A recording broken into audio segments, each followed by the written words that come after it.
Obrero viene de una raíz latina que significa operarios, de un origen, de una raíz opus, y significa trabajador. La palabra obrero específicamente significa trabajador. No significa una persona que lo coge suave, sino hace referencia a una persona que esté en el calor del día, aguantando el calor del día para hacer un trabajo. Y ese trabajo específico tiene que tener en cuenta siempre que todo obrero siempre trabaja por una recompensa. El obrero no trabaja porque sí. Primero tiene que trabajar y luego tiene que trabajar por una recompensa. Cuando el obrero es llamado por un señor, es contratado. Nadie es obrero por sí solo. Todo el obrero tiene que ser llamado a trabajar.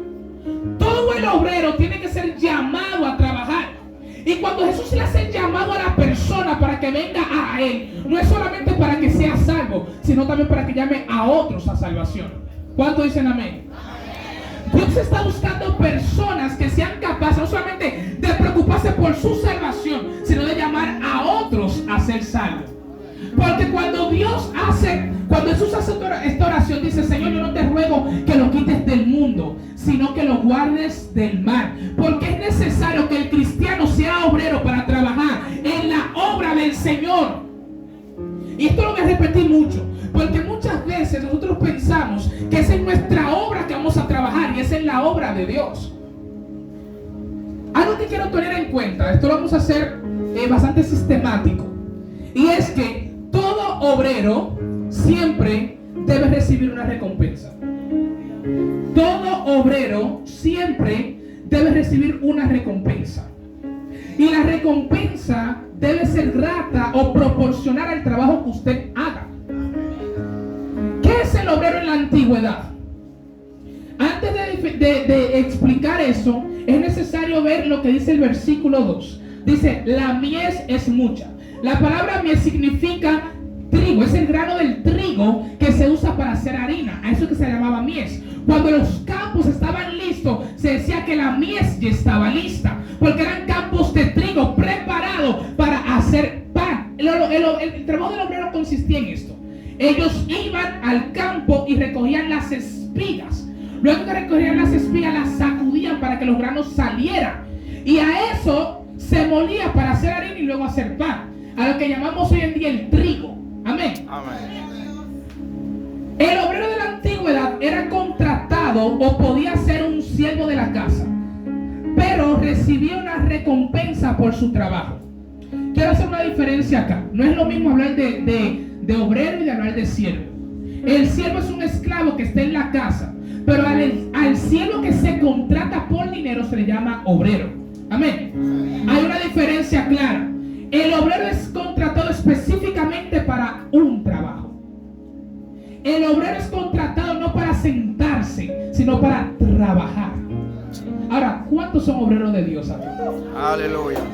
Amén. Recuerde que el obrero se contrata para un trabajo, no para estar sentado. Amén.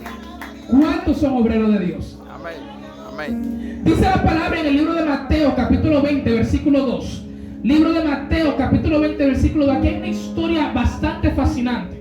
Y es cuando Jesús habla de un padre de familia que tenía sus campos listos para la siega. Y cuando él tenía sus campos listos para la siega, la gente que él tenía en su casa, que eran siervos de él, no eran suficientes para recoger todo lo que su campo había producido. Entonces él sale por la plaza, y cuando él sale por la plaza, dice la Biblia que él va a contratar personas para que hagan el trabajo que él necesita hacer en la casa.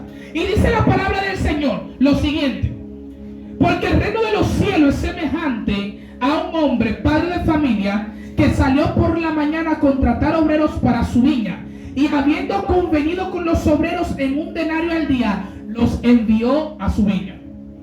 Hay una característica acá que quiero resaltar del obrero. Antes del obrero ser contratado, se tiene que explicar el trabajo para el cual va a ser contratado.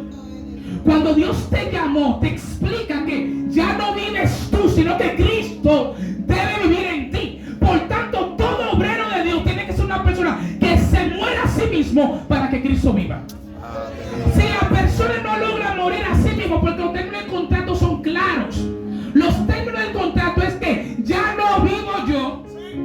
sino que Cristo vive en mí. Aleluya. Yes. Dice la palabra de Dios Gloria a que Dios. la obra tiene tiempo establecido. Aleluya. Alabe al Señor. Miren, esto es bien importante, y más en nuestra cultura dominico-haitiana, donde pensamos que somos por lo que hacemos. Tú no eres hijo de Dios por lo que tú haces, porque lo que tenían que hacer, Señor Jesús lo hizo en una cruz. Tú eres hijo de Dios porque tú obedezcas. La verdad, amén, amén, yes. La verdad, aleluya. Mire, Sí. el hecho de que usted trabaje para Dios no lo califica como buen siervo. Es el sacrificio de Jesús en la cruz del Calvario que nos hace a nosotros verdaderos hijos de Dios. Por eso entendemos que aunque tropezamos, que aunque caemos, nos levantamos, porque hay un Dios que es poderoso y nos fortalece. Cuando el siervo, cuando el obrero entiende que él es obrero porque es hijo primero, va a poder actuar sin ninguna limitación. ¿Sabe por qué? Porque cuando Dios te dice a ti, dale al que necesita, Señor, yo no tengo, pero ya yo no vivo, yo he escrito que vive en mí. Por lo tanto, Dios me va a suplir para darle al que lo necesita. Señor, yo no sé hablar, bueno, yo me voy a su palabra, me voy a educar en su palabra, y Dios va a poner su palabra en mi boca. Aleluya. El obrero necesita ser obrero antes que trabajar como obrero. Y hay muchas personas en esta cultura que creen que por hacer muchas cosas para Dios van a ser aceptos ante Dios. Y eso es falso. Amén. Eso es falso. Se lo digo, eso es falso con mucha base bíblica. Porque cuando tú no eras nada, cuando tú estabas perdido, Cristo te amó. Y cuando te amó primero, te llamó. Y cuando te llamó, te limpió, te reconcilió. Entonces, ¿por qué tú crees que la salvación en Cristo se refiere a lo que tú hagas para Dios? Amén. No. Es un solo precio, un solo pago, un solo requirement, un solo requerimiento. Y ese ya lo pagó Jesús. Ese requerimiento ya lo pagó Jesús. La obra tiene tiempo establecido. A veces nos aferramos a la obra para que le dé sentido a la vida. Hay personas que cantan y piensan que si no cantan no viven. Hay personas que pastorean. Lo voy a decir, hermano, ya que si me tiran piedra me voy en su guagua. Hay personas que pastorean y no quieren soltar el pastorado porque piensan que su salvación depende de un oficio. Y no es así. No es así. Hay personas que son líderes y no les gusta preparar a otros para que sean líderes porque piensan que son vitalicios.